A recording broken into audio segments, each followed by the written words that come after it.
Hey guys, how's it going? Owners here, and welcome to another Formula SimRacing PRO highlights from the 2015 season.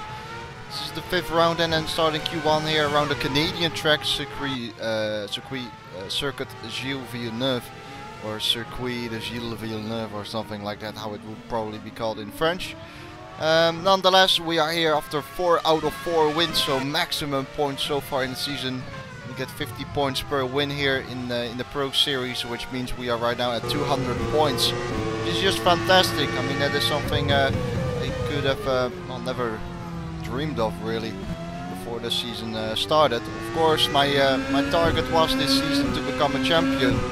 But when I saw names like Nicodem Wisniewski, Michele D'Alessandro, and also of course Sander Callas after the first couple of races of the season, I didn't think that this would happen. Also, obviously, Christoph Strower, you name them, they're all very fast drivers. So that's it's great that I have managed to score so many points, obviously.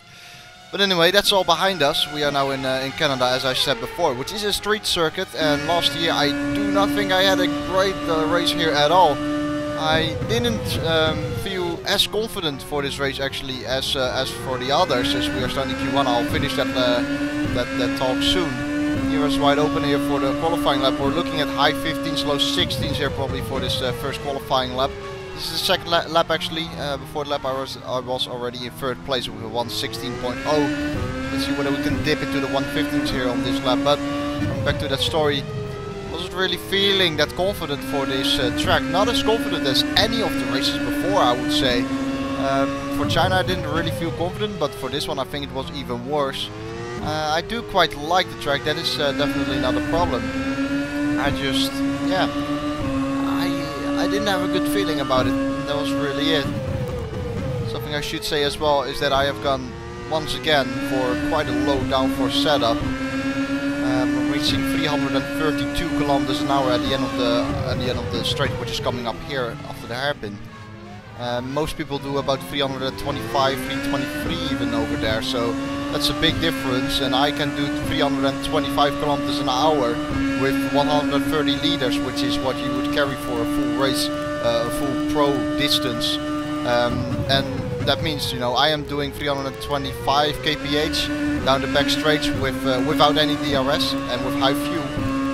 People with DRS do 325 and hit the rev limiter, you know. So that is something which is good for us, obviously, but it definitely doesn't help with the grip. Like first qualifying session done there. I think we were doing times which were good enough for P3 or 2, something like that, I think. But then Q2, that's really where it's all about. This will determine our grid position then.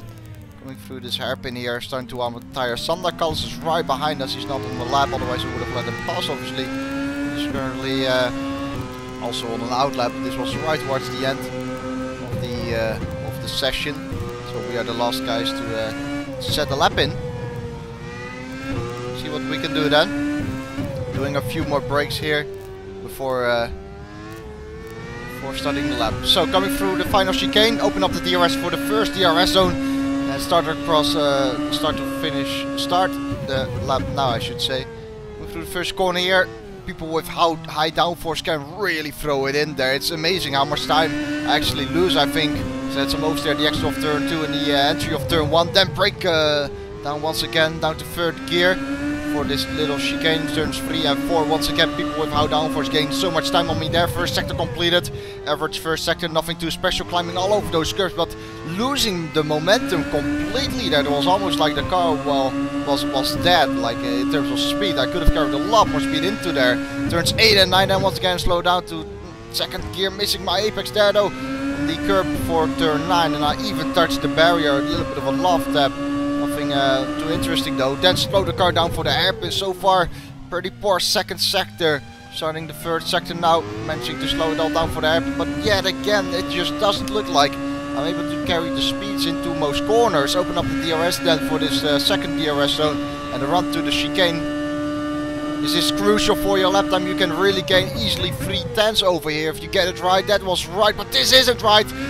No, definitely not a big moment of a lift there. The exit of the chicane, and the lap time was only a 1:16.0 in the end, and that was definitely not good enough of a lap.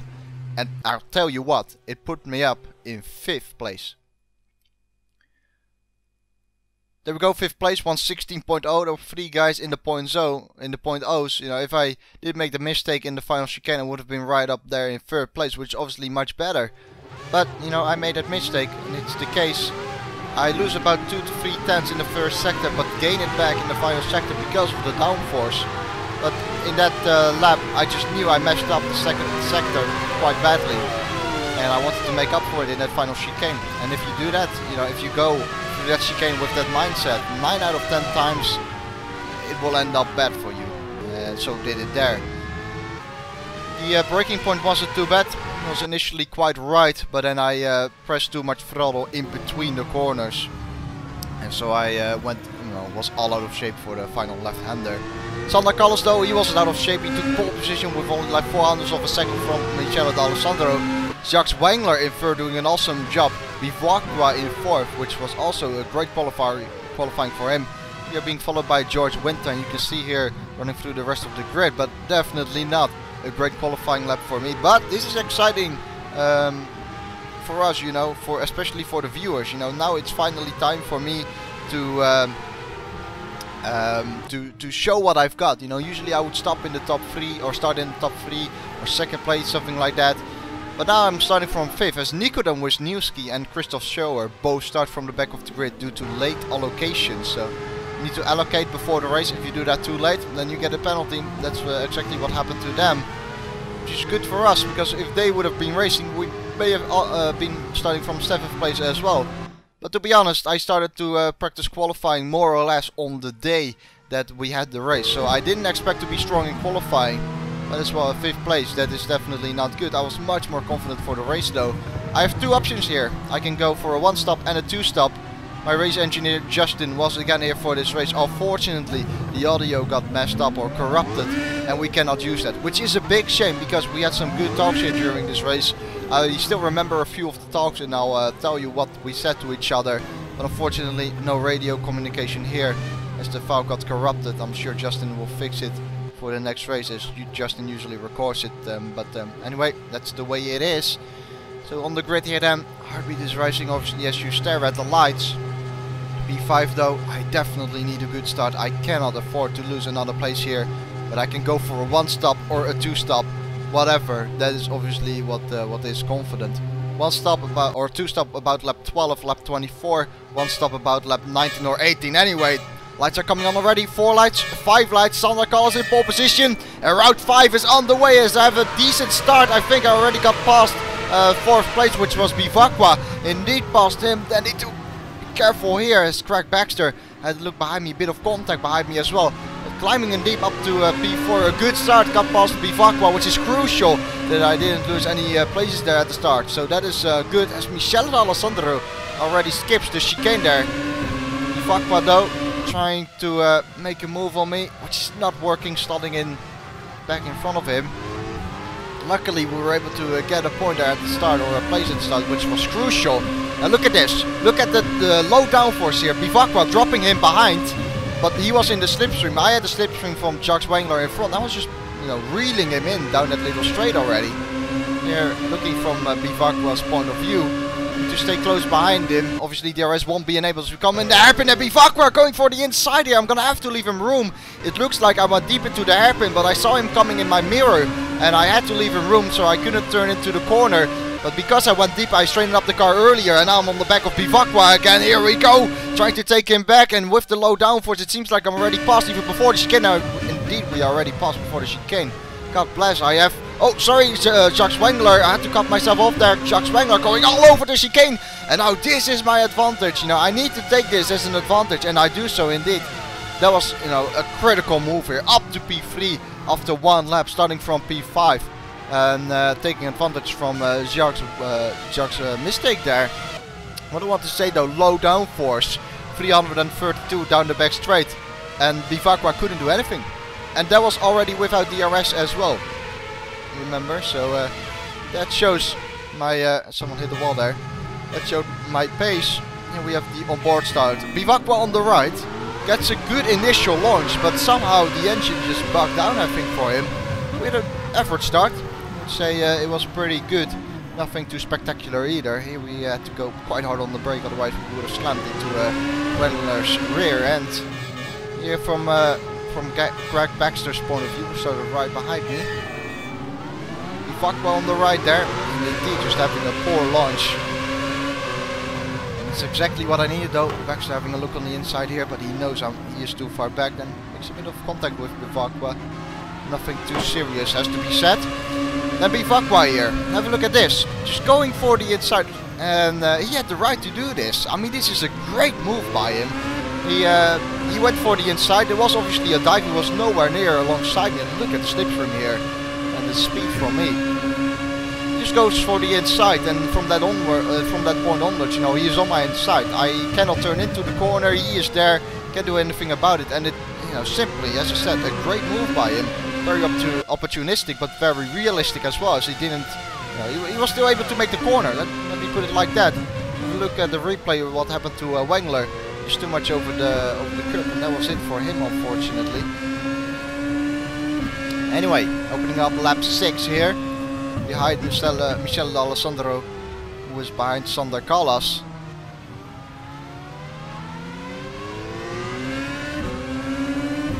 And what I tried to do here, as I think Wengler and Bivakwa and all of those had quite a big battle behind, and I had actually quite a bit of a gap to Alessandro, probably like 2 seconds after Wengler made his mistake, so that battling cost me some time, but already up to the podium positions. And that is actually what I said to Justin as well after the qualifying. I said, you know, P5, you know, I messed up in qualifying, it was my own fault. And then I said, you know, we may be lucky to get into the top 3 here, because the field looked rather close.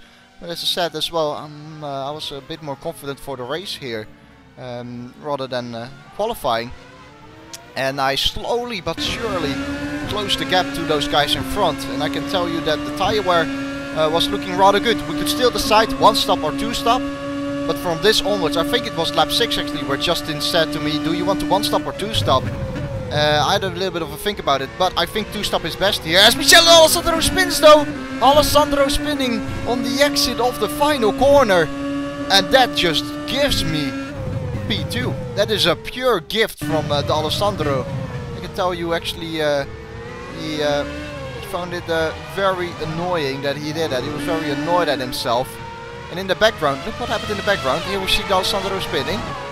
And then in the background, same lap here, D'Alessandro joining the track. Bivakwa and Wengler made contact. And so that drops them even further behind. But lap 7, P2. I didn't have to do much, you know. I didn't have to work very hard. But you see there just how easy it is as well to lose these cars. I mean, as a spectator, you guys who may have never driven this mod, it all looks so easy, but trust me, it is not as easy as it looks. It really isn't. Alessandro there, what he did is just, it's that 5% extra throttle you give, and then you're gone. And that really is the difference between keeping it on track or not. And I had, you know, the same issue as D'Alessandro, for example, last year. But right now I'm a bit more in control compared to last year. That's also why I do believe we won the first 4 races. I've worked quite hard on the consistency and stuff like that, and you know, this race as well at the moment proves that it's to my advantage, because this is a typical track where it is really hard to control your car lap after lap. You know, you have 42 laps, barriers are close around you, you don't really have any kind of runoff areas, except for the exit of turn 1 really. But furthermore, there's all grass around you and stuff, you know. Anyway, lap 7, looking for a 2-stop then, that's what I said to Justin. Justin also said that I was slowly catching Sander, so it's looking good for us at the moment here. And at the end of lap 10, as we skip to lap 10, you can see that I am a little bit closer to Sander Callas. We may pick up the DRS here for the first time, and I think we will, because Sander went deep into turn 8, maybe showing that his tires are maybe a bit going off, who knows. Just trying to, or feeling that understeer a little bit more, and myself trying to put some pressure on him, going a bit deep into this hairpin. See, they're just trying to brake late, get to his back, but I do think we will have the rest demonstration. We'll have a look at the rear wing, whether it flaps open, flicks open. There we go. Rest flicking open. Yeah, it's on the colors, and look at the speed advantage. I'm already in the rev limiter as well, because of the slipstream advantage as well. Coming through the final chicane here, having a decent exit behind Sander. Obviously this is not the DRS zone. Can we attack him into turn 1? Closing him down, closing him down. He doesn't bother defending inside. I have a little look, but I decide that I'm too far off there. The nature of the corner just doesn't allow that. Can go for the inside there. Would have been very optimistic. It's only lap 11 though, so we had some oversteer moment there. It's only lap 11, and to go deep here, you can see the dirty air effect there, and see how much grip Sander has as well in comparison to me. Sorry, running out of breath there. And for this lap, Justin said pit this lap. Target for 2-stop is about lap 12-13, but Justin said pit this lap. I think Justin had the confidence, and I think I had it as well, because I agreed on it, that we have the pace on Sander. Every lap was just a few tenths, but it was a few tenths, you know. And Sander doing a good job here as well, staying consistent. But this is a typical track where a mistake gets punished so easily. And so it's crucial to stay concentrated here for 42 laps. We did a race simulation, Justin and I, before the race, and I said if we want to win here, we need to be both at our best. Anyway, lap 11 should be pitting in this lap. What does Sander do though? Oh no, I actually remember as we went into the pit lane, I actually remember Justin saying, if Sander does not pit, you are going to pit. That's what Justin actually said. So stopping here, almost missing my pit box. That was rather close. Wangler into the pit lane as well, being held up a little bit there because I exited. But this is going to be so crucial now. Where do I end up? Listen, cars are flying by down the finish straight. I noticed that as well, and so I pushed on the pit exit here. Need to come out in front of those guys, and do I get out in front of those guys? I absolutely come out just in front of those guys, and I really wish we had team radio right now. I exactly remember what I said to Justin. I think we had a bit of contact with the wall. I exactly remember what I said to Justin when I exited the pit lane there. I heard those guys coming by the pit lane. By the way, these laps right now are crucial for me. Super soft tires. Sander still on worn tires. Maybe he will respond this lap. Maybe he will keep on going. Who knows?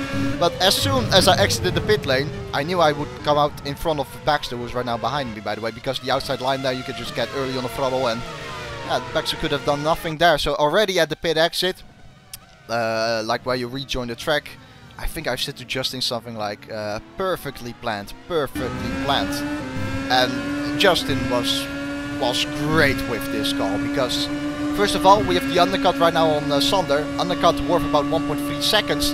The gap was definitely underneath 1.3 seconds, so if Sander pits, we should be able to come out ahead of him if I push this lap, which I indeed did, coming quite close to the wall of champions there. Sander not pitting though this lap, does he? Sander indeed not in the pit lane, so not responding yet as we open up lap 13. But that was a great call from Justin as we skip to lap 13 now, well, the end of lap 13. Sander coming into the pit lane, and this is going to be interesting now. We should come out ahead of Sander colors, but by how much depends on how much I pushed. Obviously Justin gave me the command to push very hard here. But what a call from Justin. I mean, yeah, that's exactly right. He couldn't have been any... You know, it couldn't have been planned any better. Coming down the straight here, and there is Sander exiting the pit lane, and this is the gap. That looks like quite a big gap, doesn't it? So we're taking the lead of this race after 14 laps, and also after we started from 5th place. Well, we already took the lead obviously on lap 12. But now after Sander pitted, we are sure that we are in the lead of the race. Skipping a little bit later to lap 18. Having a backmarker in front of us. The gap to Sander pretty much stabilized, I would say. Gap didn't really grow, didn't really shrink. Justin still giving me information here, of course. After every lap I said, or most laps, I said the tire wear, fuel usage, stuff like that. And it was looking rather sunny, but obviously because we pitted in lap 11, and usually you would pit about lap 12, 13, the tires are a bit more old, and that means towards the end of the stint, Sander has 2 laps fresher tires, and it should work in his advantage. So far it hasn't really worked in his advantage. In fact, we may even have pulled away slightly at the moment. not entirely sure on that, but definitely Sander didn't gain much, if he gained anything at all. Into the hairpin here, back marker still in front of us, he should get out of the way soon. Nicely slowing it down for this hairpin. But this final sector here, every single lap, I'm just gaining 2 or 3 tenths on the guys behind because of the low downforce. But again, I lose it in the first sector, especially that first corner. Those guys can really throw the car into there. I have to brake in a straight line, pretty much as straight as possible, and then I can only turn in. While others are pretty much able to turn in and brake at the same time because grip is there for them. End of lap 19, opening up lap 20 right now. Stepani's back marker should get out of the way soon though. And this time I think Justin said to me around this time, pit in lap 23. It was like, lap 23, meh, you know. I was a bit concerned about the soft tires still coming up, because the soft tires don't have as much grip as super soft, definitely not on the traction. And this circuit is so important in terms of traction and rear end grip. Especially out of corners like these as the back marker in front of me spins, so that's a hidden gun. Sander having to take a little bit of an avoiding action there, but nothing too serious. Just as that pit lap 23, I had a bit of a thought about that. I thought, meh, don't really feel entirely confident with that. And so I said to Justin, how about pitting in lap 24? He said that's fine. So pitting in lap 24 then, most likely. This is lap 24, so this should be my in lap, and visually the gap looks a little bit closer than it was before, I think. Let me have another look. This is a great camera shot, seriously. This is one of the best camera shots of the whole season, I think. It's fantastic, I love it. Last year I loved it as well, but I still love it this year. Great. These shots I like. I like these kind of shots. Maybe you guys are completely bored by it, but I really don't care. I like them.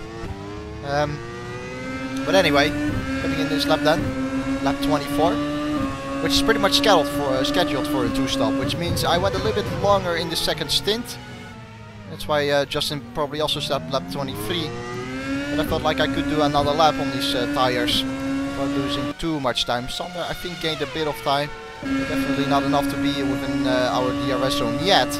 Now it's all about what Sander is going to do as well. Will he follow us into the pit lane, slowing the car down for the pit lane, and activating the pit limiter safely there.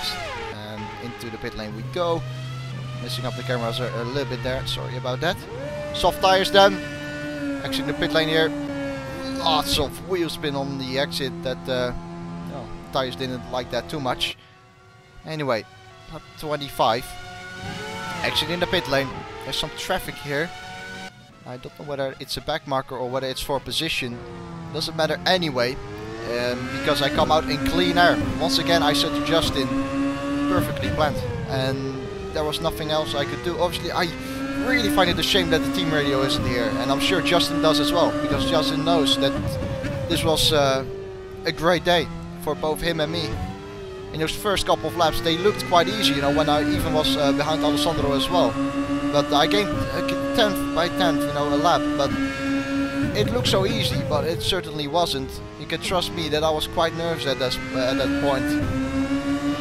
But you know, where I would have been nervous last year and would have made a mistake because of it, as I said before, I think I'm a bit more in control right now.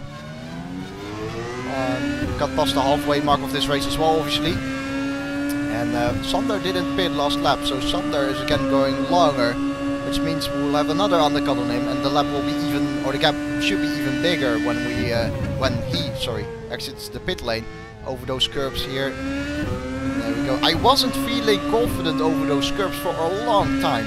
Then I made some setup adjustments, and suddenly I became a lot more confident. Maybe it's not the fastest way, don't get me wrong, you know. Having the confidence there might not be the fastest way, as we see Sander over here. But it gives more confidence, knowing that the car won't step out easily on you. Whereas, you know, maybe you won't feel as confident, but be quicker. I would rather than be probably a bit more confident over the course of a race distance, you know. What happened to Alessandro, you know, if I maybe didn't make those setup adjustments, it maybe would have happened to me as well. Anyway, Sander pitting here this lap. Does look like the gap is quite big, so or quite small rather, when he entered the pit lane between us. And coming down the main straight here, opening up lap 27. Where is Sander though? That's the question. Look at this gap. Sander not yet in sight. There is Sander coming through turn 2. Do we? Coming through turn 2 does Sander now. And that does look like a rather big gap. 15 more laps to go. And it seems like this victory might be ours if we don't make any mistakes, of course. That is always the big if, you know, the big if factor, especially around a track like this. It's so easy to make a mistake here. I mean, this turn exit turn 7. I'll tell you the exits which are very important, because this track is so important for traction. Exit turn 2, exit turn 7 here as well, exit turn 9. Then we come up to the hairpin now, as I had a little bit of a glove tap with the barrier again. Exit turn 10, which is the hairpin over here. Exit turn 13 or 14, which is the exit of the chicane, obviously. Those are all exits which are so important, and you need rear, whatever, downforce, mechanical grip. You need some kind of grip on the rear to make that work. And as soon as the tires are going to start falling off, like you have about 65-70% tire wear left, you do feel the rear end becoming a lot more loose, and you do need to become from then onwards a bit more careful on the power. But knowing when that moment comes is crucial, and that is why Justin and I have done a few race simulations. Beginning, I wasn't really happy with the balance, but with the final race simulation, this is always the case for me, by the way, somehow. Before the race, like on Friday, I don't feel confident, even though I've done quite a bit of practice. But then suddenly on Saturday, we do a race simulation. I change a few things on the setup, and the confidence is there, and the balance is there. So was it the case for this race. We did another race simulation on the night before this race, and it went so well, and the balance was feeling great on the car all of a sudden. It gives you some kind of confidence as well, you know, and that is very important. But we're coming here towards the end of lap 40, opening up lap 41, and that gap which I had before to Sander is suddenly about 2 seconds. That gap was much bigger before, and obviously I didn't have to push, and Justin said that to me as well. You know, you don't have to push, you've got this. But I did hear Sander behind me every single lap, coming a little bit closer, and I kept asking Justin, you know, what kind of time is he doing.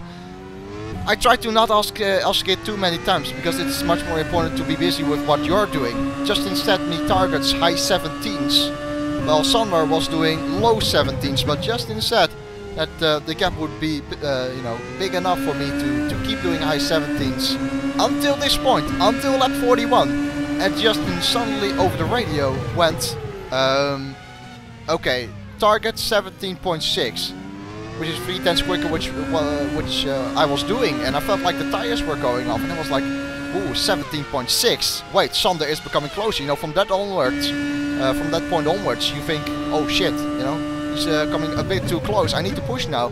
Exactly what I did this lap, although I didn't really feel like the tires were there anymore. And in my opinion, this lap was the best lap of the race, a 1:17.4, which felt really good for me at that stage of the race. You know, tires were going off.